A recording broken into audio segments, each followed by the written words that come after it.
तो एक दिन मैं मेडिटेशन कई बार करता हूँ बैठा हुआ कि ऐसा क्या है कि भारत में बौद्ध में भारत बनने से दूर क्यों हो जाता है, क्यों ज़्यादा एक्टिविटीज़ नहीं हो पाती, क्यों जिस तरीके से मैं चाहता हूँ या हम लोग चाहते हैं नहीं हो पाती, इसका मूल कारण क्या है। एक आत्मचिंतन जिसे कहते हैं ना इंसान करता है, तो वो मैं कर रहा था। तो मेरे जहन में ये बात आई कि बाबा साहब ने हम सभी को, उन्होंने कहा कि संगठित रहना है ना, एक मुद्दा होता है। अब हम लोगों ने किसी भी कॉर्नर पर कोई कसर नहीं छोड़ी कि हम अपने आप को बांटें। ऐसे बांटा है हमने जाति के आधार पर, एसोसिएशन के आधार पर, ऑर्गेनाइजेशन के आधार पर। मुझे लगता है कि शायद ही कोई आधार बचा हो जिसमें हम बुद्धिस्ट लोगों ने ही आपस में अपने इतने टुकड़े कर लिए हैं कि मुझे ये समझ में नहीं आता कि मैं कैसे करूँगा, क्या एफर्ट ऐसा भारत में लाया जाए सबके साथ कि ये सारे टुकड़ों को जोड़ा जाए। इतने टुकड़े हैं, मुझे लगता है कि उसको जोड़ने के लिए कहीं जंग ना लग जाए। तो ये बहुत दुखद है, लेकिन ये कड़वा सच है। लेकिन प्रॉब्लम यहाँ ये है, उन्हें ये समझ में नहीं आता कि हम किस पर विश्वास करें और किस पर ना करें। जो आज हम चाहते हैं ना, जैसे अगर हम एकजुट हो जाएं, तो मैं आपको इस बात की गारंटी करता हूँ, सुप्रीम काउंसिल के पास इतना फंड होगा जो और बुद्धिस्ट राष्ट्र हैं उनकी मदद के लिए भारत आगे आएगा। अभी हम कहते हैं ना, थाईलैंड से ये मंगवा दो, थाईलैंड से ये मंगवा दो। आपको एक बात मालूम है, जो चीवर है इंडिया के अंदर, वो कहीं चीवर बनता ही नहीं है। यहाँ पे जो मैं चीवर देखता हूँ तो 3 भागों में काट के बस वो चीवर दे देते हैं, उसके बाद एडजस्ट कर लेते हैं। सारे चीवर बाहर से आते हैं। बुद्ध का देश है, यहाँ चीवर है ही नहीं है, थाईलैंड से लाना पड़ेगा। क्यों, ऐसा क्यों? गगन आरएसएस से जुड़ा है, गगन एक जासूस है, और इस टाइप कई आरोप लोगों का काम है कहना। तो फिर मुझे कई बार मैं खुद भी देखता हूँ, थोड़ी हंसी आती है कि मेरे पास ये कहने के लिए कुछ नहीं है, लेकिन लोगों में इतनी समझदारी होनी चाहिए कि वो रील की जिंदगी और रियल की जिंदगी में अंतर करना जान सके। हमारे देश में जो हमारे उपासक हैं, उनका दिल बहुत ज़्यादा बड़ा है। वो इमोशनल भी इतने ज़्यादा हैं कि 50 बार धोखा खाएंगे फिर भी वो खड़े रहते हैं, क्योंकि उनको लगता है कि हम नहीं बचाएंगे तो कौन बचाएगा। लेकिन मैं यहाँ पर आपको सही तरीका बता रहा हूँ कि पारदर्शिता सामने जिस दिन आ गई कि एक इलेक्ट्रॉनिक बोर्ड लग गया कि आप एक बटन दबाएंगे तो आपको क्लियर रहेगा कि आज की तारीख में महासंघ के पास अच्छा खासा फंड है। तो बिहार बनना, एक्टिविटीज होना, कॉन्फ्रेंसेस होना, भारत के अंदर होना, हमें किसी गवर्नमेंट का भी मुंह नहीं देखना पड़ेगा। आवाज इंडिया टीवी में आपका स्वागत है। इस वक्त हम लखनऊ में हैं और हमारे साथ एक ऐसे शख्स है जो देश में नहीं बल्कि दुनिया में भी लोकप्रिय है, विशेषतः बुद्धिस्ट देशों में या जहाँ जहाँ बुद्धिज्म को फॉलोइंग करते हैं ऐसे देशों में। तो हमारे साथ है गगन मलिक जी। गगन जी, आपका बहुत बहुत स्वागत है। गगन जी के बारे में आप सब जानते हैं, बहुत ज़्यादा उनका परिचय देने की आवश्यकता नहीं है। विगत 10-12 सालों से उन्होंने बुद्धिस्ट इश्यूज पे काफ़ी काम किया है, बुद्धिस्ट देशों के साथ उनके अच्छे संबंध है और बाबा साहब डॉक्टर अम्बेडकर के थॉट्स को भी इन देशों में प्रमोट करने के लिए काफ़ी प्रयास करते रहते हैं। गगन जी, मेरा पहला सवाल ये है कि जब से आप इस धारा में आए और उसके बाद बाबा साहब को भी आपने पढ़ा, तो आपके काफ़ी अच्छे संबंध जो बुद्धिस्ट देश है उनके साथ में भी हो गए। तो किस तरह से बाबा साहब के थॉट्स को आपने वहाँ प्रोपोगेट करने का, प्रमोट करने का कार्य किया? नमो बुद्धाय, जय भीम आप सभी को। क्या है कि मेरी जो यात्रा है वो बुद्धिज़्म से शुरू हुई, ये सभी जानते हैं। जिसे मैंने श्रीलंका में एम्ब्रेस किया और यहाँ पर आया, और मेरा परिचय, हालांकि मैं भारत से हूँ, डीपली जो परिचय बाबा साहब के जीवन से हुआ वो भारत में बुद्धिज़्म में एंट्री करने के बाद हुआ। वहाँ पे मुझे उनके विचार समझ में आए। वहाँ पे ये समझ में आया कि भारत में अगर बुद्धिज़्म जिंदा है तो उसका एक मूल मात्र कारण बाबा साहब अम्बेडकर जी ही है। और क्या क्या चीज़ें उन्होंने लाई, कैसे सोसाइटी में सोशल जस्टिस लाया, क्या वाकई में उन्होंने बुद्ध के धम्मों को बेस बनाकर जैसे कॉन्स्टिट्यूशन लिखा, अपने विचार लोगों के साथ शेयर किए, वो बड़ा ही सराहनीय और बड़ा ही एक अच्छा, जिसे मैं कह सकता हूँ कि एक तरीका था लोगों तक धम्म पहुंचाने का, उनके एक अपने तरीके से। तो मैं बहुत ही प्रभावित हुआ और मैं चाहता था कि बाबा साहब के विचार भी, बुद्ध धम्मा सबने पढ़ी है, उनके विचार क्लियर कट देखने को मिलते हैं। और मैं चाहता हूँ कि उनके भी जो विचार हैं बुद्धिज़्म के साथ साथ स्ट्रांगली, वो भी दूर के जो देश हैं हमारे, बुद्धिस्ट राष्ट्र हैं या ना भी बुद्धिस्ट राष्ट्र हों, वहाँ तक बड़े अच्छे तरीके से पहुँचने चाहिए। तो बुद्धिज़्म के साथ साथ मैं चाहता हूँ उस बोधिसत्व का परिचय भी पूरे वर्ल्ड में होना चाहिए, जिसने भारत में बुद्धिज़्म जिंदा रखा और जिसके कारण आज बुद्धिज़्म भारत में चल रहा है। बिल्कुल, ये आपने बहुत अच्छी बात कही कि बाबा साहेब डॉक्टर अम्बेडकर के थॉट्स भी जो है वहाँ के लोगों तक जाना चाहिए। तो उसके लिए आपने किस तरह से प्रयास किए? और जैसा मैं जानता हूँ कि शायद वियतनाम में एक अच्छा स्टैच्यू ऑफ आपका स्थापित हुआ है, थाईलैंड में भी एक स्टैच्यू स्थापित हुआ है, उसके बारे में ज़रा बताइए। अ, बाबा साहब का परिचय देने के लिए मुझे जो स्कॉलर्स मांगते हैं उनको देने की ज़रूरत नहीं है, क्योंकि वो ऑलरेडी जानते हैं उनके बारे में, ऑलरेडी रिस्पेक्ट करते हैं उनके बारे में, लेकिन जो नॉर्मल जनता है उन्हें इतनी नॉलेज नहीं है। तो सबसे पहले तो मैं चाहता हूँ कि उनका स्टैचू जो है वहाँ पर लगे, ताकि एक क्यूरोसिटी पैदा हो, लोग कहें कि यहाँ बुद्धिस्ट टेम्पल में या यूनिवर्सिटी में ये कौन है जिनका स्टैचू लगाया गया है। तो उस क्यूरोसिटी को फिर लोग एक्सप्लेन कर सकते हैं वहाँ एक बार कोड लगा के, कि आप QR कोड लगा के कि अगर उसको कोई स्कैन करेगा तो उनके जीवन की सारी हिस्ट्री जो है उसको समझ में आए, और क्या क्या चीज़ें वो उनसे सीख सकते हैं ये भी उनको समझ में आए। तो वियतनाम में एक नहीं, वियतनाम में है वेनेबल मोस्ट वेनेबल थिच नाट टू ने हमें कहा था कि मैं 10 स्टैचू लगाऊंगा, और वो 3 स्टैचूज लगा चुके हैं अलग अलग प्रोविंस में, जिसके वीडियोस मैंने शेयर किए हैं सोशल मीडिया पे, स्टैचू लगे हुए। और थाईलैंड की बात करें तो थाईलैंड में बाबा साहब से परिचित हैं लोग, और वहाँ पे हमने एक स्कल्पचर बनाया है मोस्ट वेनेबल वचिरा मेथी जी की चिंगराई में मोनेस्ट्री है। उन्होंने वहाँ के थाईलैंड के वन ऑफ द बेस्ट जो आर्टिस्ट हैं जो स्कल्पचर बनाते हैं, उनके फेस का हूबहू इतना खूबसूरत स्कल्पचर बनाकर उन्होंने वहाँ पर लगाया है उनको सम्मान देने के लिए। ऐसे कोशिश है कि कुछ कुछ उनके स्टैचूज जाएं, और मैं जहाँ पर भी जाता हूँ, जिस भी मंच पे जाता हूँ इंटरनेशनल में, मैं बाबा साहब की बात ज़रूर करता हूँ, क्योंकि एक मूल कारण ही वही है कि आज हम बुद्धिस्ट लोग जो बुद्धिज़्म के प्रति काम कर रहे हैं, धम्म जिंदा है और सोशल जस्टिस है, तो बाबा साहब के अलावा इसका और कोई कारण है ही नहीं।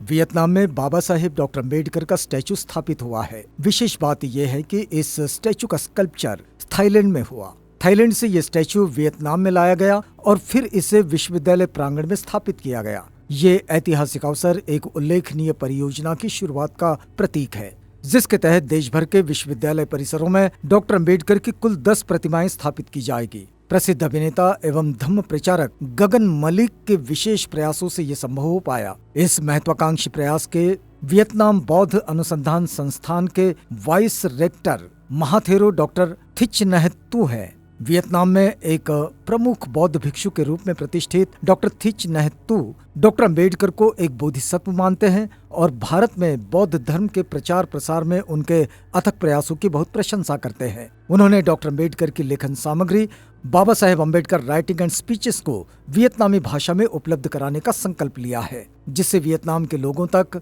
उनकी रचनाओं की पहुंच और भी बढ़ेगी। उन्होंने स्कल्पचर मूर्ति की कास्टिंग की थी थाईलैंड में। उस दिन भी बहुत बड़ा इवेंट किया गया था, क्योंकि थाईलैंड में जो प्रथा है कास्टिंग की, वो बहुत इंपॉर्टेंट होती है मूर्ति से ज़्यादा। कि जिस दिन वो मूर्ति हम नींव डालते हैं उसकी, वो बहुत बड़ी सेरेमनी होती है लगाने से ज़्यादा। जैसा कि हम देखते हैं कि आप जब भी बुद्धिस्ट देशों में जाते हैं, मैंने भी वर्तमान में देख रहा था आप कोरिया में गए थे, तो वहाँ के भी गवर्नमेंट ने आपको पीस एम्बेसडर बनाया है शायद, और कई देशों में आप जाते हैं तो वहाँ के लोग आपको जो है काफ़ी सम्मान भी देते हैं। तो ये बदलाव जो है ये कैसे आया आपको कि मुझे इसी धारा में काम करना है, जबकि आपका पता है आपका बैकग्राउंड क्या था, आपने माइथोलॉजिकल सीरियल में काम भी किया, सब कुछ किया, उसके बावजूद वहाँ न जाते हुए इसी धारा में आना आपको क्यों अच्छा लगा? एक्चुअली बहुत सारी चीज़ें मैं ये भी समझता हूँ कि डेस्टिनी के ऊपर भी होती हैं। मैंने सोचा नहीं था, मैं तो भगवान बुद्ध का किरदार एक एक्टर के रूप में ही करने गया था। तो मेरा बहुत बड़ा सौभाग्य था कि जब कोई इतना बड़ा किरदार करते हैं तो आप उसके बारे में पढ़ते हैं। तो मैंने उस किरदार के बारे में पढ़ा, उनके जीवन के बारे में पढ़ा, धम्मों को पढ़ा, तो वहाँ पर मेरे चक्षु भी खुल गए। जैसे मैंने कई बार अपनी स्पीच में कहा है, जैसे गाड़ी का शीशा जो है वो उसमें गंद लगता है तो कैसे वाइपर से हम साफ़ करते हैं तो सब कुछ क्लियर दिखता है, तो मेरी वो स्थिति हो गई। अब जब आपको चीज़ें साफ दिखने लगती हैं, आपको लगता है कि जीवन में जो वाकई में चलने का सही तरीका है वो यही है, धम्म की राह पर चलकर ही आप कहीं पहुंच सकते हैं। बाकी आप मुझे नहीं लगता कि किसी अंधविश्वास में रहकर या सिर्फ बिलीव करते हुए बिना सोचे समझे चीज़ें आगे बढ़ाएंगे तो मुझे लगता है आप कहीं शायद पहुंच नहीं पाएंगे। यहाँ पे बड़ी ही साइंटिफिक तरीके से उन्होंने चीज़ों को समझाया है और मैंने ये फील किया है कि जितना मैं इसमें डूबता गया हूँ, जितना इसे मैं जानता गया हूँ, मुझे मेरी नॉलेज बढ़ती गई है, मेरा पैशन बढ़ता गया है और मेरी क्यूरोसिटी भी और बढ़ती गई है। इसीलिए आपने देखा भी होगा कि मैं थाईलैंड में करीबन 4 महीने भिक्षु बनकर भी रहा, क्योंकि मैं देखना चाह रहा था, खुद भी फील करना चाह रहा था एक भिक्षु का जीवन कैसा होता है, क्या और मैं नॉलेज वहाँ से ग्रहण कर सकता हूँ। तो मुझे लगता है कि ये इतनी इतनी खूबसूरती है इसमें, अगर आपके अंदर वो चाहत है कि जीवन को आप समझना चाहते हो, तो मुझे लगता है फिर ये प्रश्न उठेगा ही नहीं। जैसे जैसे आप बुद्ध के धम्म में घुसते जाओगे, आप उससे कभी भी बाहर नहीं निकलना चाहोगे। और एक पूर्ण बुद्धिस्ट होना, वो तभी आप कहलाते हो कि आप पूरे बुद्धिस्ट हो, जब आप अपना कर्तव्य निभाते हो बुद्धिज्म का प्रचार प्रसार करने का। तो वो काम मैं कर रहा हूँ ताकि मैं भी पूर्ण कंप्लीट बुद्धिस्ट कहलाऊँ। जी, जैसा आपने कहा कि पूर्ण कंप्लीट बुद्धिस्ट आपको होना है और उसके लिए आप प्रचार प्रसार भी कर रहे हैं और हम देख रहे हैं विगत 12 सालों से आपसे संपर्क में है, तो देखते हैं कि आप भारत के अलग अलग कोने में जाके प्रचार प्रसार करते हैं। लेकिन जिस 12 साल में जो आपके अनुभव आए होंगे आपको भारत में विशेषता, मतलब रिवाइवल ऑफ बुद्धिज्म तो बाबा साहब ने किया, उसके बाद बड़े पैमाने पे यहाँ पे टेम्पल्स बने, लोग हुए, काफ़ी लोग अपने आप को बुद्धिस्ट कहते भी हैं। लेकिन बावजूद इसके प्रचार प्रसार में क्या दिक्कतें आपको आती है? मैं आपकी स्पीच सुन रहा था, उसमें आपने एक जिक्र किया था कि सुप्रीम काउंसिल संघ की होनी चाहिए, क्योंकि आजकल ये होता है कि काफ़ी ऐसे भिक्षु बन जाते हैं कि जिनके ऊपर सब कंट्रोल भी नहीं होता, नियंत्रण नहीं होता। तो क्यों ये सोच आपके मन में इतने सालों बाद आई? ये आपने बड़ा अच्छा प्रश्न उठाया है। एक्चुअली में क्या है कि जब मैंने यहाँ पर प्रचार प्रसार किया, तो एक दिन मैं मेडिटेशन कई बार करता हूँ बैठा हुआ कि ऐसा क्या है कि भारत में बौद्ध में भारत बनने से दूर क्यों हो जाता है, क्यों ज़्यादा एक्टिविटीज़ नहीं हो पाती, क्यों जिस तरीके से मैं चाहता हूँ या हम लोग चाहते हैं नहीं हो पाती, इसका मूल कारण क्या है। एक आत्मचिंतन जिसे कहते हैं ना इंसान करता है, तो वो मैं कर रहा था। तो मेरे जहन में ये बात आई कि बाबा साहब ने हम सभी को एक माला में, सुंदर सी माला में पिरोया है ना, कि आज की बात कोई एक्सप्लॉयटेशन नहीं किया जाएगा, जाति, कलर, भेदभाव, रिलीजन, सब लोग बराबर हैं। माला में पूरे बहुत खूबसूरती से पिरो दिया। लेकिन आप ये देखिए, उन्होंने ये कहा कि संगठित रहना, है ना, एक मुद्दा होता है ये भी। अब हम लोगों ने किसी भी कॉर्नर पर कोई कसर नहीं छोड़ी कि हम अपने आप को बांटें। ऐसे बांटा है हमने जाति के आधार पर, एसोसिएशन के आधार पर, ऑर्गेनाइजेशन के आधार पर। मुझे लगता है कि शायद ही कोई आधार बचा हो जिसमें हम बुद्धिस्ट लोगों ने ही आपस में अपने इतने टुकड़े कर लिए हैं कि मुझे ये समझ में नहीं आता कि मैं कैसे करूँगा, क्या एफर्ट ऐसा भारत में लाया जाए सबके साथ कि ये सारे टुकड़ों को जोड़ा जाए। इतने टुकड़े हैं, मुझे लगता है कि उसको जोड़ने के लिए कहीं जन ना लग जाए। तो ये बहुत दुखद है, लेकिन ये कड़वा सच है। अब हम कोई भी कार्य करते हैं, एक आदमी एक कार्य करता है, दूसरा दूसरा करता है, तीसरा तीसरा अपना कार्य करता है, सारे लोग अपने ही कार्य कर रहे हैं, तो जब तक जुड़ेंगे नहीं तो बौद्ध में भारत की बात कैसे कर पाएंगे। तो इसके लिए मुझे ऐसा लगता है कि एक बॉडी होनी चाहिए। संघ है, भिक्खु संघ भी बहुत सारे हैं भारत में, एक ऑल इंडिया भिक्खु संघ है, कोई और अदर भिक्खु संघ है। ऐसे अब सब लोगों ने अपनी भिक्खु संघ बनाई है और उसके हेड अलग अलग भिक्षु हैं। ऐसे ही ऑर्गेनाइजेशन भी है जिसके हेड अलग अलग लोग हैं, और डीप डाउन ऐसा लगता है कि आपस में तालमेल अच्छा नहीं है। अब अगर एक सुप्रीम काउंसिल बनती है, जैसे थाईलैंड जैसे देश, उनकी एक सुप्रीम काउंसिल है जिसमें करीबन 20 भिक्षु रहते हैं, महाथेरो, जो कई सालों से उनके एक पूरा क्राइटेरिया होता है कि कौन आ सकता है, किस तरीके से आ सकता है सुप्रीम काउंसिल में, और वो जो है उस देश का बुद्धिज्म चलाते हैं। कंट्रोल उनके ऊपर है सारा। आप बहुत सारी संघ हैं, टेम्पल हैं, सारे हैं, लेकिन जो फाइनल जो कड़ी है वो उनके हाथ में है। और एक संघ राजा है कि एक फरमान अगर कोई निकलेगा तो वो संघ राजा की तरफ से अगर कोई फरमान निकल गया तो सारी चीज़ें आपको वो फॉलो करनी पड़ेगी। उनका एक प्रोटोकॉल भी है कि जब संघ राजा आएंगे तो ये प्रोटोकॉल को फॉलो करना है, भिक्षुओं ने, उपासकों ने, सभी लोग। अब मैं बांग्लादेश जैसे देश में भी जाता हूँ जहाँ वो बेचारे स्ट्रगल करके कुछ चंद बुद्धिस्ट लोग हैं, उधर भी संघ राजा है। भारत एक बुद्ध का देश है, और कितनी बड़ी विडंबना है कि भारत में सुप्रीम काउंसिल और एक संघ राजा नहीं है। हमारे पास एक ऐसी बॉडी नहीं है कि जो पूरी चीजों को कंट्रोल कर सके, जिस उसमें हक में आके। अगर कोई भिक्षु कोई खराब काम करता है, एक संघ उसका चिवर उतारती है, तो वो 2 महीने बाद किसी दूसरे संघ से जाकर चिवर पहन के आ जाता है, क्योंकि कोई पूछने वाला नहीं है। कोई उपासक जो है किसी प्रकार का गलत कार्य करता है बुद्धिज्म को लेकर, उसको कोई पूछने वाला ही नहीं है, क्योंकि कोई है ही नहीं है जो उसको कंट्रोल कर सके। ऐसे ही बाहर देश के लोग जब हमारे देश में आते हैं, वो किसी प्रकार की मदद करना चाहते हैं, तो उनके मन में हमेशा से डर रहता है कि गगन, अगर हमने ये कार्रवाई की है, कौन ठीक है, किसके पास जायज है। अच्छा, वो हमने सुना भिक्षु अच्छा है, अच्छा वो हमने सुना उपासक अच्छा है। कई बार एक के पास जाओ धोखा मिल गया, दूसरे के पास जाओ ठीक हो गया, तो अब उनको समझ में नहीं आता। अब अगर एक ठीक लग गया तो वो खाली उसी के पास जाएंगे, और जो ठीक लगा वो ऐसा उसके मन में लालच रहता है कि भाई ये भिक्षु बाहर के मेरे पास आ गए, अब गलती से किसी और के पास ना चले जाएं। सबको अपना अपना मैं हो गया, और कंफर्ट जोन हो गया, टुकड़ों में बढ़ गए। उसमें भी ईगो भी होता है कि देखो हमने ये इतना बड़ा ये तैयार कर दिया, दूसरे का तो छोटा ही सही है। अब ये सारी चीजें देखकर वो नहीं देख रहे, अपने आप को और बांटते चले जा रहे हैं। लेकिन जब भारत में एक सिंगल सुप्रीम काउंसिल हो गई, तो उस काउंसिल और एक संघ राजा हो गए। अब उसका एफिलिएशन, कल को अगर ये बनती है तो एफिलिएशन कराने की जिम्मेदारी मैं लेता हूं कि मैं इंटरनेशनल लोगों के साथ उस संघ को जोड़ूंगा और ये कहूंगा कि भारत में अगर आपको कोई कार्य करना है तो आप इनके थ्रू करिए, आप इनको सौंपिए वो, और वो आगे आपको इस चीज़ के लिए लेकर जाएंगे। आप देखिए, अगर कोई क्या कहते हैं, कोई विहार बनना है, कोई भिक्षु के लिए कोई स्थान बनना है, कोई इंपॉर्टेंट हॉस्पिटल बनना है, बाहर के लोग आना चाहते हैं, अगर वो किसी पर्सनल के पास जाएंगे तो उनको डाउट रहेगा। जब उनको पता चल गया उनकी बात संघ राजा से हो गई, सुप्रीम काउंसिल से हो गई, तो वो बेधड़क होकर आगे आएंगे मदद करने के। वही नहीं, अब वो जब सुप्रीम काउंसिल बनेगी या संघ राजा बनेंगे, जब वो कहेंगे कि हमने ये अनाउंसमेंट कर दिया, आज सब लोग ये करेंगे, सारे उपासक, तो सब उपासकों को मालूम है ना कि हमारे आज संघ राजा ने कहा है तो हमें ये कार्रवाई करनी है। तब तेरा मेरा इसका उसका तो नहीं होगा ना।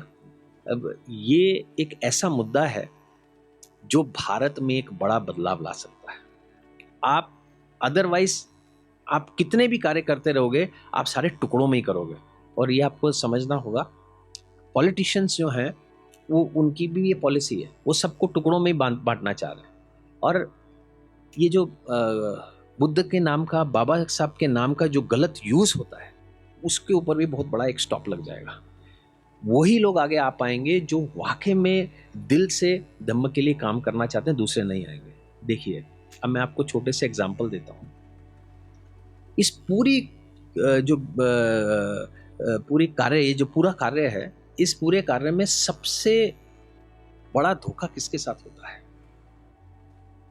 सबसे बड़ा धोखा होता है उस इमोशनल उपासक के साथ, जिससे कुछ मालूम ही नहीं है कि उसे क्या करना। उसे दिखता है मेरे बाबा साहब का नाम आ गया, मैं खड़ा हूं, मेरे बुद्ध का नाम आ गया, मैं खड़ा हूं, दान हाँ, जान हाँ, जो कुछ लेना है ले लो उस एक नाम के पीछे। ये एक भावना है, लेकिन उस भावना के पीछे क्या हो रहा है, जब व्यापार होता है और जब वो खुलता है तो उसके दिल के टुकड़े तार तार होकर बिखर जाते हैं। अब उसको भी ये समझ में नहीं आता मैं किस पर विश्वास करूं, लेकिन वो फिर बेचारा वो इतना जुड़ा हुआ है कि वो बार बार कोई आके उसको लगता है शायद ये अच्छा करेगा, वो फिर जुड़ जाता है, फिर दिल टूटता है, फिर जुड़ जाता है। तो पिस कौन रहा है? उपासक। तो अगर भिक्षु एक काउंसिल बन जाती है, संघ राजा ने कह दिया, तो ये जो सारी चीजें हैं ना धोखे की, ये खत्म हो जाएंगी। हम एक चीज, आपने स्ट्रक्चर्स की बात की, रिवाइवल के बाद इतने सारे स्ट्रक्चर्स बने हैं, लेकिन कितने स्ट्रक्चर्स ऐसे हैं जहां बड़ी अच्छी एक्टिविटीज हैं? कितनी जगहें ऐसी हैं जहां चारिका होने के लिए रोज जाते हैं टेंपल में भिक्षु? कितने भिक्षु प्रोडक्शन हाउसेज हैं यहाँ पर जहां नए नए भिक्षु बन रहे हैं? कितने भिक्षुओं के स्कूल हैं? कितने अस्पताल हैं जहां भिक्षुओं का ख्याल किया जा सकता है या गरीब बुद्धिस्ट लोगों का ख्याल किया जा सकता है? कितने बुद्धिस्ट ओल्ड एज होम है यहाँ पर? कितनी एजुकेशन, शिक्षा देने के केंद्र हैं जहां पर बच्चों को, बुद्धिस्ट बच्चों को अच्छे से सिखाया जा सकता है? ये क्यों नहीं है? आपको मालूम है? ये कुछ भी नहीं है। इसका कारण यही है क्योंकि सबको अपने अपना व्यापार पूरा करना है। आज किसी ने स्ट्रक्चर बना दिया, गवर्नमेंट से पैसा ले लिया, लोगों से पैसा ले लिया, स्ट्रक्चर खड़ा भी कर दिया, लेकिन एक्टिविटीज कुछ नहीं है। उसके पीछे का व्यापार सामने आता है। मैं ये नहीं कह रहा कि सभी गलत है, बहुत सारे लोग हैं जो अच्छे भी हैं, लेकिन क्योंकि वो संगठित रहकर काम नहीं कर रहे, तो जिसका कारण मेरा मेरा होके वो टुकड़ों में आज की तारीख में बिखरा हुआ है। आप अब मुक्ति आंदोलन चल रहा है सर, मुक्ति आंदोलन में हमने देखा कि आई थिंक लामा जी ने शुरू में वहाँ शुरू किया, बनते लीड किया उन्होंने, बनते विनाचार्य जी। अभी मुझे 2 यात्राएं दिख रही थी, फिर वो साथ में आ गए, ऐसे हो गए। हाँ, नागपुर में प्रोग्राम हुआ, वो एक अलग यात्रा निकल रही है, मशाल यात्रा, एक धम्मध्वज यात्रा, ये सारी यात्राएं इधर वो निकाल रहे हैं। फाइनली उनको लाया गया कि संगठित करो, ठीक है जी, उनको संगठित कर दिया बनते सुरसजाई जी ने। अब क्या आप समझते हैं वाकई में वो संगठित हो गए? क्या वाकई में उन्होंने एक साथ जुड़कर उन्होंने काम करना शुरू कर दिया? एक प्रोसेस, कोई ऐसा दिखा कि हाँ सब लोग एक ही मंच पे बैठ गए और अब यहाँ से पूरी कार्रवाई करेंगे, किस तरीके से करेंगे? वो एक सोच का प्रोसेस है। मेरा मानना यह है कि अगर काउंसिल होती, संघ राजा होते, तो आपको लगता है कि ये मुद्दा भी उठता? ये मुद्दा भी नहीं उठता कि आप अलग अलग हैं। इनफैक्ट सरकार भी मजबूर हो जाती कि ये बुद्धिस्ट लोगों की चीज़ है, ये उनको देनी चाहिए, इसमें स्ट्रगल करने की उनको कोई ज़रूरत ही नहीं है, कि ये तो अपनी चीज़ है, उसमें उनको देने में उनको कोई बुराई लगनी ही नहीं चाहिए। लेकिन सब लोग अपनी अपनी तरीके से कर रहे हैं। तो मेरा ये मैसेज है इस गेम में कि आपको बाबा साहब ने जो दिया है, जो सम्मान, जो एकजुटता दी है, धम्म दिया है, उसको टुकड़ों में ना बिखेर कर आप सभी लोग आ गए हैं। और इसमें मैं जिस सुप्रीम काउंसिल की बात कहता हूँ, उसमें भिखुनियों का होना भी बहुत ज़रूरी है, क्योंकि भिखुनियाँ जो लेडीज़ हैं वो ज़्यादा डिसिप्लिन है आदमियों से। हमारे देश में भी मैं जितनी जगह बुद्धिज़्म का काम करने जाता हूँ, ये मैं आपको सत्य बता रहा हूँ, जितनी डिसिप्लिन तरीके से लेडीज़ लोग प्रिपेयर करती हैं चीज़ें, खुद अपने आप को भी प्रिपेयर करती हैं, ये लगता है कि यार ये ज़्यादा डिसिप्लिन है। तो इसलिए लेडीज़ जो भिखुनी है उनका भी इस सुप्रीम काउंसिल में शामिल होना बहुत ज़्यादा ज़रूरी है, चीज़ें और बेहतर तरीके से हो पाएंगी। तो अगर कार्रवाई करते हैं सर हम, तो मुझे लगता है कि हम एक नया भारत जिसके अंदर बुद्धिज़्म बहुत अच्छा है और एक बौद्धमय भारत की ओर बढ़ पाएंगे।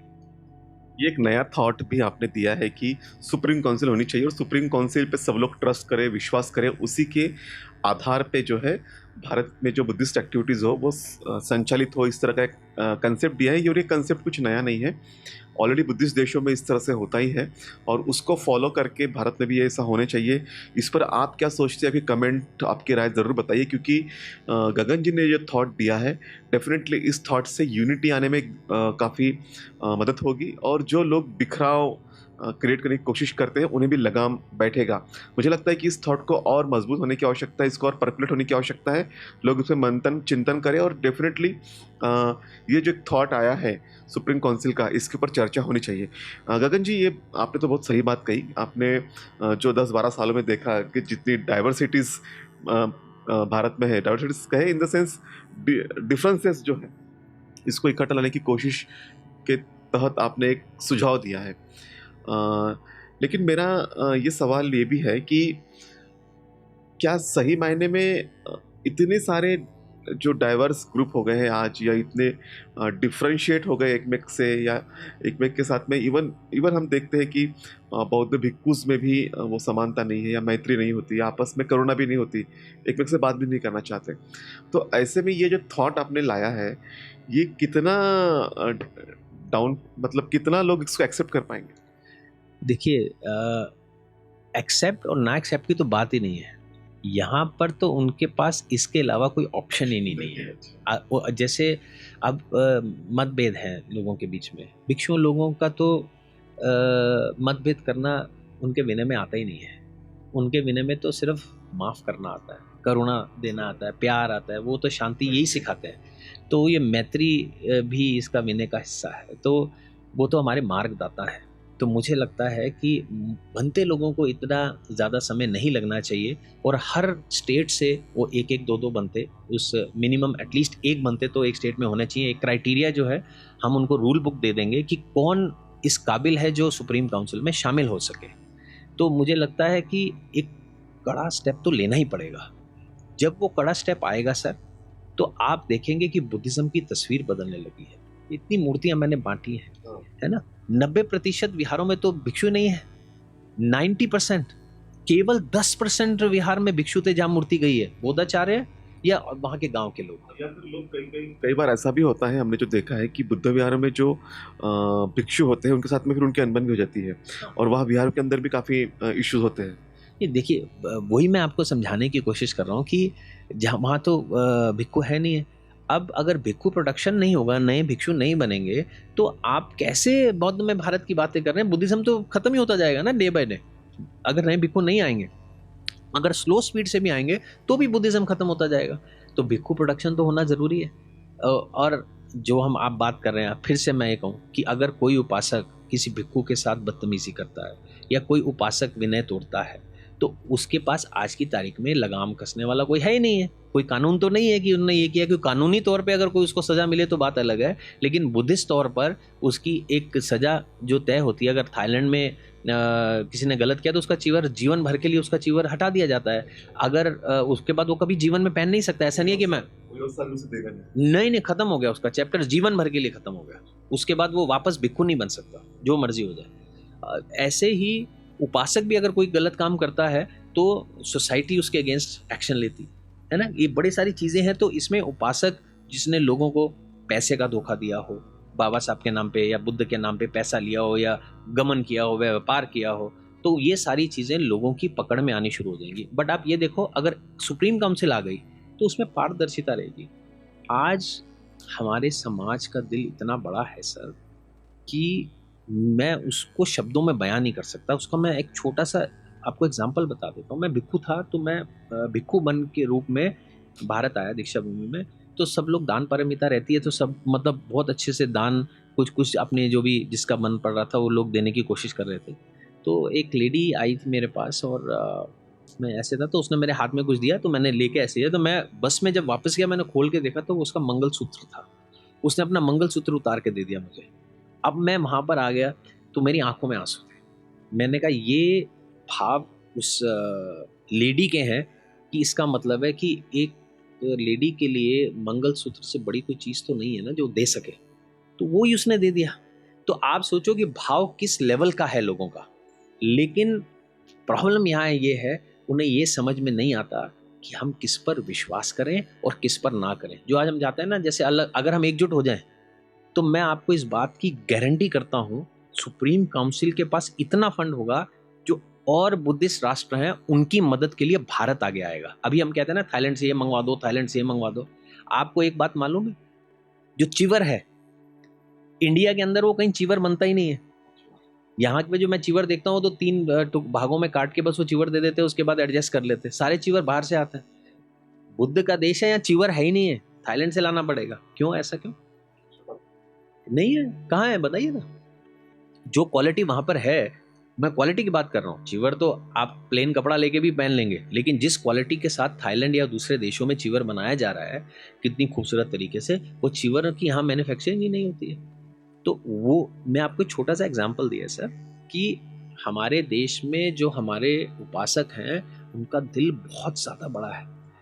वो इमोशनल भी इतने ज़्यादा हैं कि 50 बार धोखा खाएंगे फिर भी वो खड़े रहते हैं, क्योंकि उनको लगता है कि हम नहीं बचाएंगे तो कौन बचाएगा। लेकिन मैं यहाँ पर आपको सही तरीका बता रहा हूँ कि पारदर्शिता सामने जिस दिन आ गई कि एक इलेक्ट्रॉनिक बोर्ड लग गया कि आप एक बटन दबाएंगे तो आपको क्लियर रहेगा कि आज की तारीख में महासंघ के पास अच्छा खासा फंड है।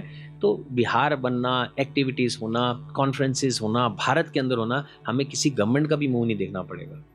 जो नॉर्मल लोगों के फंड आते हैं ना, कई बार आपने और बड़े टेम्पल्स में देखे हैं करोड़ों के फंड आ गए, उसके आगे भारत में बुद्धिस्ट लोग बहुत सारे गरीब भी बहुत हैं। लेकिन गरीब होने के बावजूद भी मैं आपको गारंटी करता हूँ कि ऐसे बुद्धिस्ट काउंसिल में इतना बड़ा फंड आ जाएगा जो आज तक किसी भी टेम्पल में नहीं आया होगा। लेकिन प्रॉब्लम सिर्फ यही है कि लोगों को ये डर लगता है कि पारदर्शिता नहीं है। उनको जिस एक भिक्षु पे भरोसा होता है तो बेचारे उस टेम्पल में जाके देके आ जाते हैं कि यहाँ हमें मालूम है ये चीज़ यहाँ पर ठीक होगी। सारे एक्शंस होने शुरू हो जाएंगे। जो मंगलसूत्र की बात कर रहा हूँ ना मैं, वो मंगलसूत्र आज भी मेरे पास है। उसको मैंने संभाल के रखा है एक अच्छे ओकेजन के लिए, जिससे इस पवित्र चीज़ को मैं एक बहुत ही पवित्र चीज़ की जगह के लिए यूज़ करूँगा। जिस दिन करूँगा आपके टीवी में आके बताऊँगा दिखा के ये वो मंगलसूत्र है जिसको मैं इस चीज़ के लिए इस्तेमाल करूँगा, ताकि उस स्त्री को उतना पुण्य प्राप्त हो जो जिस दिल के साथ उन्होंने वो दिया था। सर, मेरा एक फाइनल इस पूरी चीज़ का जो सुप्रीम काउंसिल और क्या कहते हैं संघ राजा का जो कॉन्सेप्ट है ना, इसका आपको एक फाइनल सेटअप बताता हूँ। अगर आप वाकई में ऑडियंस ये चाहती है कि आप दिल से चाहते हैं कि बुद्धिज़्म का काम हो, बौद्ध में भारत चाहते हैं, भूल जाइए पॉलिटिशियंस को, अलग लोगों को, कौन क्या कैसे, तो ये संगठित करने का एक नई मुहिम का भारत में एकमात्र तरीका है। अदरवाइज आप पागल बनते रहेंगे और लोग पागल बनाते रहेंगे, और यही सिलसिला चलता है और यही सिलसिला चलता रहेगा। अगर इसे रुकना है तो यही होगा। मुक्ति आंदोलन सर, आप ये देखिए ना, संघ राजा अगर ऐलान कर दें भारत के आज कि ये ऐसा मुक्ति आंदोलन के लिए पूरे बौद्ध समाज आज बिहार में धरना देगा, एक आह्वान हो गया, आप देखेंगे वहाँ करोड़ों लोग पहुँच जाएंगे, इतने करोड़ों लोग पहुँच जाएंगे, सरकार को समझ में आएगा हम करें क्या। अभी किसके कहने पे जाएं? बनते वीणाचार्य जी के कहने पे जाएं या बनते लामा जी के कहने पे वहाँ पे जाएं? अब लोगों को मालूम ही नहीं है कौन सही है कौन गलत है। तो मैं वो बहुत सारी चीज़ें देखता हूँ। अब कई बार मैं ये भी थॉट प्रोसेस में मजबूर हो जाता हूँ कि कई बार मैं देखता हूँ कि उनके साथ कुछ ऐसे लोग भी जुड़े हैं जिनका बैकग्राउंड इतना ख़राब है कि उनका उन लोगों के साथ जुड़ना बनते लोगों के ऊपर भी मेरे मन में प्रश्न चिन्ह खड़ा कर देता है कि क्या ये वाकई में सही जा रहे हैं या सही कहाँ कार्य कर रहे हैं या नहीं कर रहे हैं। तो ये सारी चीज़ें सोचने समझने की हैं, और मैं अपने उपासकों से, ये जो बुद्धिस्ट उपासक हैं हमारे, इनसे बहुत प्यार करता हूँ और मैं समझता हूँ कि इनके इमोशंस का सम्मान होना चाहिए, इनके इमोशन से कोई खेलना नहीं चाहिए। ये बड़ा इंपॉर्टेंट है सर, उसका तरीका यही है सर। बहुत अच्छी बात आपने कही, और ये थॉट मुझे लगता है कि बहुत आगे आए और लोग इस पर मंथन करें, चर्चा करें, और डेफिनेटली इसका जो भी इसके बनने की जो प्रोसेस है, गगन जी तो फिर विस्तार से सबको बताएंगी। मेरा एक सवाल ये भी है कि गगन मलिक फाउंडेशन बना है, तो गगन मलिक फाउंडेशन के माध्यम से क्या कार्य होते हैं? अच्छा, देखिए अभी तो हम यूपी में हैं और आपके माध्यम से बता रहे हैं। अब यूपी गवर्नमेंट के साथ, कल्चर डिपार्टमेंट के साथ भी हमारा कॉन्ट्रैक्ट हुआ है ताकि हम जितनी भी यहाँ बुद्धिस्ट प्लेसेस हैं उनको प्रमोट करें, जिससे कि थोड़ी अवेयरनेस बुद्धिज़्म को लेके फैलेगी। गगन मलिक फाउंडेशन के कार्य की बात करें, देखिए पहला प्रोजेक्ट जहाँ से हमने शुरुआत की मैंने, वो स्टैचूज़ थे। मैं चाहता हूँ कि पहले तो घर घर टेम्पल भारत में सब जगह बुद्ध पहुँचने चाहिए। बुद्ध पहुँचेंगे तो धम्म पहुँचेगा। तो पहले तो बुद्ध बचाने का कार्य करना है। फिर जो हमारे लिए सबसे बड़ा मुद्दा है वो है भिक्खु प्रोडक्शन का। उसके लिए गगन मलिक फाउंडेशन हमने ऑलरेडी आई थिंक करीबन PS कोबरागढ़े साहब हमारे वाइस प्रेसिडेंट हैं, इसके केलर में ऑलरेडी भिक्खु स्कूल चालू है, जहाँ पे करीबन 100 से ज़्यादा जो है श्रामणेर आ चुके हैं, जिसके लिए हमने ये चेक किया है कि जब वो बच्चा तैयार हो जाएगा, उसका दिल मजबूत, पेरेंट्स रेडी होंगे, तो हम उसको शिक्षा के लिए जो है थाईलैंड में 10 से 15 साल के लिए फ्री स्पॉन्सर्ड स्टडीज़ के लिए उनको वहाँ पर भेजेंगे। उसकी तैयारी कर रहे हैं ताकि भिक्खु प्रोडक्शन होना शुरू हो जाए। हमारे मुंबई और ऐसे 2-3 जगह ऐसी जगहें हैं जहाँ पे हमने धम्म स्कूल स्टार्ट किए हैं, जिसमें सैटरडे संडे जो छोटे बच्चे हैं उनको एजुकेशन दी जाए धम्म के बारे में, वो भी हमारा चल रहा है। विकलांगों के लिए हर 2-3 महीनों के बाद हम चैरिटी प्रोग्राम करते हैं जिसमें उनको ज़रूरत की जो चीज़ें हैं वो दी जा सकें। भिक्षुओं को दान पारमिता भी हम लोग उसको अवेयर करते हैं। चारिका के लिए हम कॉन्सेप्ट कर रहे हैं। अब औरंगाबाद हमारी फाउंडेशन के लोग, इन्होंने अपने टेंपल में श्योर कर दिया है। मैंने कहा कि एक भी दिन ऐसा नहीं होना चाहिए जब भिक्षु लोग चारिका करने ना जाएं। उनको, उनका रूल है, उनको जाना ही है, कभी कभी वाला नहीं है। तो ये चारिका को भी प्रमोट करने के लिए हम तैयारी कर रहे हैं। और इंटरनेशनल स्टेज पे जो है क्या कहते हैं, हम भारत के बुद्धिज़्म को कैसे बढ़ाया जाए, कैसे रिलेशन आपस में और अच्छे किए जा सकें, उसके ऊपर गगन मलिक फाउंडेशन काम कर रहा है। ऐसे और बहुत सारे चीज़ें हैं जिसके ऊपर हम आज की तारीख में कार्य कर रहे हैं। और जो एक बहुत बड़ा इम्पॉर्टेंट काम है जो हम करना चाहते हैं, उसके लिए सुन के आप खुश भी हो सकते हो, मुझे लगता है, वो ये है कि भारत में हम चाहते हैं कि एक A ग्रेड बुद्धिस्ट चैनल भी होना चाहिए। A ग्रेड से बात करें कि जिसका स्तर जो है बहुत बड़े इंटरनेशनल लेवल का होगा। उसमें हम आपकी मदद ज़रूर लेंगे। हमारी ऑलरेडी चर्चा चल रही है कोरिया से, और हम वो इधर भी हमारे पास जो बैकग्राउंड है वो सारा सेटअप हो चुका है।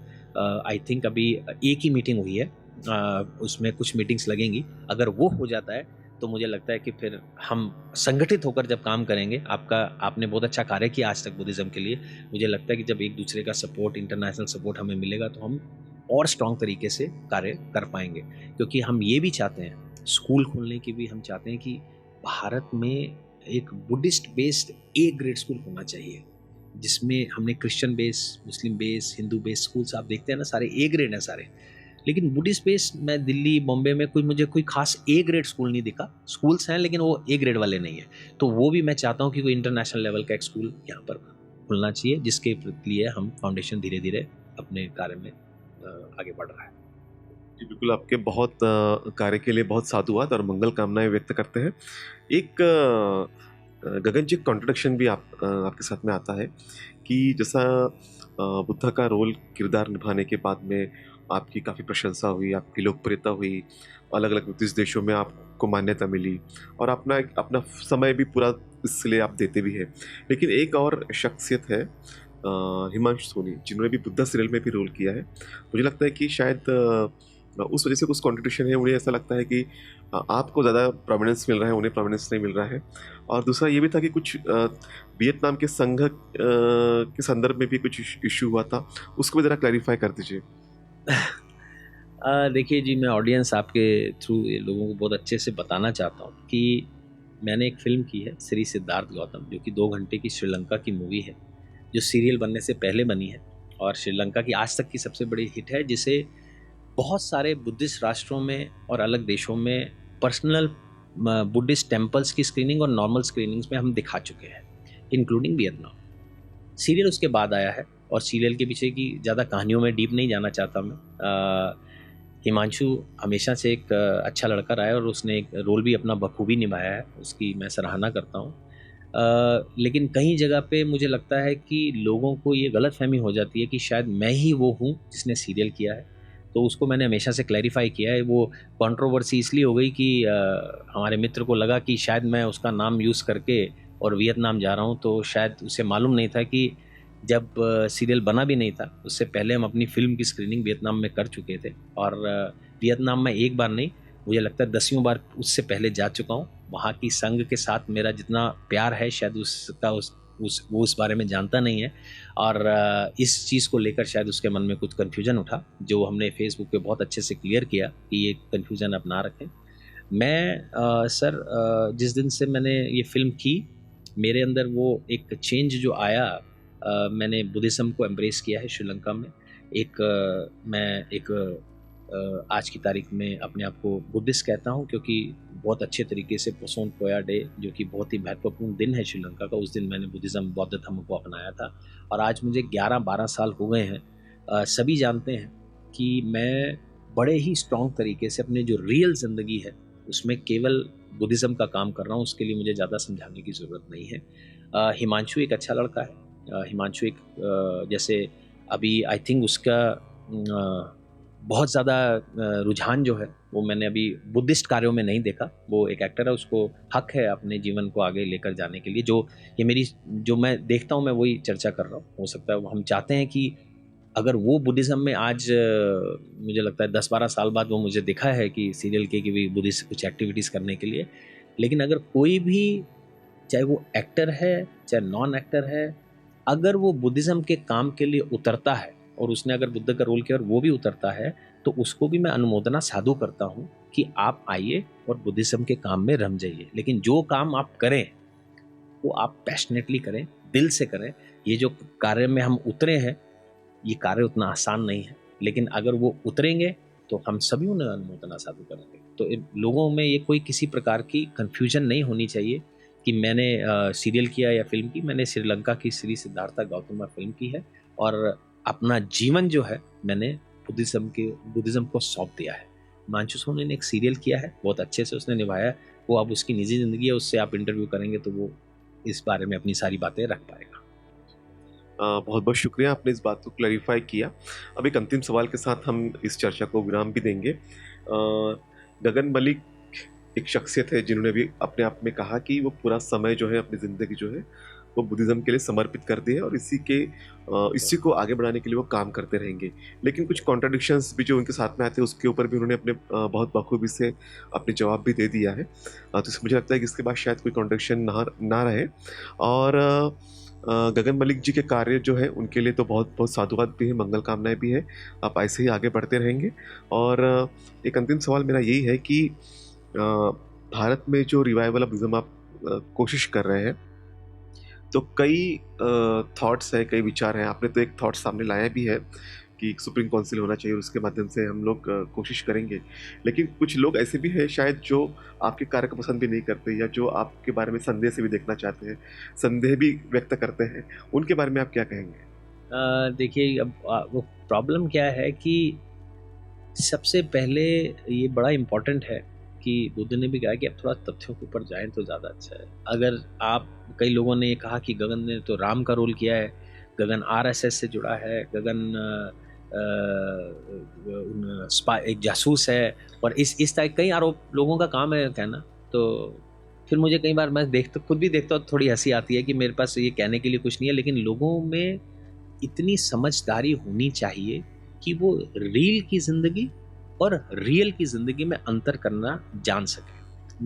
मेरी जो जीवन शैली है सर, वो एक्टिंग से चलती है ना। मेरा जो किचन है, वो मेरी कमाई जो है वो एक्टिंग से आती है। अब एक बार अगर आपको इस इंडस्ट्री में ज़्यादातर भगवान का किसी का रोल मिल जाता है, आपकी चेहरा वैसा लगता है, तो आपको ज़्यादातर भगवान वाले रोल ही ऑफ़र होते हैं। और मुझे वो सारे रोल ऑफ़र होते हैं तो मैं वो रोल करता हूँ। तो इसका मतलब नहीं है कि मैं वो अपनी असल ज़िंदगी में वो चीज़ें फॉलो करता हूँ। अगर यही सोच है, तो अगर कल को शायद मुझे किसी गुंडे का रोल मिल गया, तो फिर अब लोग ये समझना शुरू कर देंगे कि मैं शायद कोई गुंडा हूँ। ऐसा नहीं है। तो मुझे ऐसा लगता है कि आप अपने मन को, सभी चीज़ों को क्लियर रखें। कोई भी आदमी आपके आसपास आके कोई फ़ोटो दिखाता है कि ऐसा हो गया, वैसा हो गया जी, ये देखो इसके साथ फ़ोटो।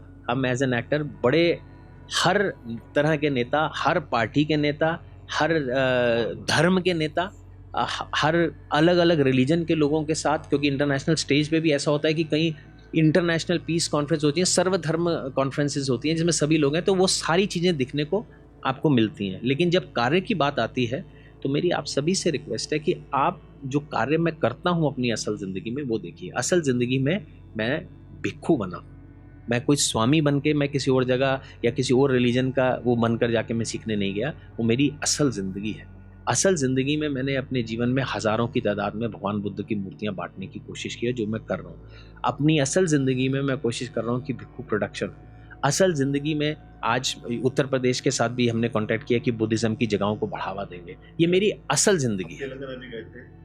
तेलंगाना में बुद्ध वनम प्रोजेक्ट के ऊपर हम बहुत बड़ा कार्य कर रहे हैं। जब वो कार्य संपन्न होगा तो मैं आपको वो भी बताऊंगा। बुद्ध वनम में जाकर वहाँ पर भगवान बुद्ध की अस्थियां दान करवाएगी इंटरनेशनल, क्या कहते हैं, इंडोनेशिया की इंटरनेशनल संघ से ऑफिशियली। और यही नहीं, आने वाले समय में बुद्धिस्ट चैनल खोलने की तैयारी, बुद्धिस्ट स्कूल खोलने की तैयारी, ये सारी तैयारियां जो हैं सर, हमारी फाउंडेशन की तरफ से ये चीज़ें चल रही हैं, और इसके लिए हम दिन रात एफर्ट कर रहे हैं। मैं सिर्फ घूम रहा हूँ तो बुद्धिस्ट राष्ट्रों में घूम रहा हूँ। तो लोगों को ये चीज़ को समझना चाहिए। और ये वो लोग हैं जो इस चीज़ को उड़ाते हैं, जिनका अपना कोई वजूद नहीं है। कुछ लोग तो इसमें ऐसे हैं जो घर से बाहर नहीं निकलते, सिर्फ वहाँ एक मैसेज उनको टाइप करना आता है। और कुछ लोग ऐसे हैं जो खुद फ्रॉड इतना कर चुके हैं, जो जेलसी के मारे हुए बेचारे, उन पे हमें तरस आना चाहिए कि अगर किसी को जेलसी है तो बेचारा, जिसे कहते हैं ना, बीमार है, तो उसको कोशिश करना चाहिए, जो कि कंपैशन, उसके करुणा उसके प्रति रखनी चाहिए। तो मैं सबको जो है धन्यवाद करता हूँ, जिन्होंने तारीफ़ की है, जिन्होंने तारीफ़ नहीं की है, बुरा बोला है, सबको मेरी तरफ से अनुमोदना साधु है। मैं फोकस्ड हूँ कि मुझे क्या करना है। मैं जैसे मैंने कहा है कि मेरा जीवन बुद्धिज़्म को समर्पित है, बाबा साहब के थॉट्स को समर्पित है। मैं उसको आगे बढ़ाने में, लास्ट आप देखेंगे कि मेरा जीवन भी, अंत भी उसी सिचुएशन में ही होगा, ये भी मुझे पक्का है। आपने बहुत बड़ी बात कही है कि पूरा जीवन और अंतिम समय तक आप इसमें समर्पित रहेंगे। बहुत बहुत साधुवाद आपका, बहुत बहुत मंगल कामनाएं आपके कार्य के लिए। आपने इतना समय हमें दिया और बहुत सारी बातों पे आपने बहुत बेबाकी से अपनी बात रखी, एक कंसेप्ट भी दिया, और जो आपके प्रति जो संदेह की बातें थी उसको भी आपने काफ़ी हद तक दूर करके एक नई रोशनी दी है, क्लैरिटी दी है। आपका बहुत बहुत साधुवाद, धन्यवाद। जय हिंद।